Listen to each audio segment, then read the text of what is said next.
पण ती सत्ता ब्रिटिशांची असल्यामुळे त्यांचे दाभोळकर झाले नाहीत.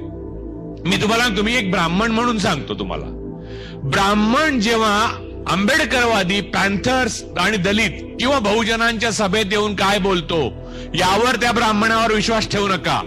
तो 1000 ब्राह्मणांच्या समोर काय बोलतो यावर विश्वास ठेवा. तिथे दादरमध्ये महाराष्ट्राला मुंबई मिळाल्यावर पहिले डॉक्टर बाबासाहेबांचं स्मारक व्हायला पाहिजे, निदान राजर्षी शाहू महाराजांचं व्हायला पाहिजे, छत्रपती शिवाजी महाराजांचं व्हायला पाहिजे. सावरकरांचं कुठून आलं स्मारक? बुलडोज केलं पाहिजे ते पहिल्यांदा.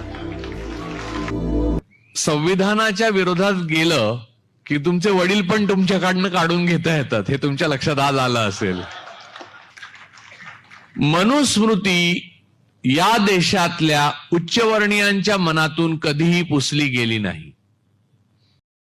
5000 सालों से जिन लोगों को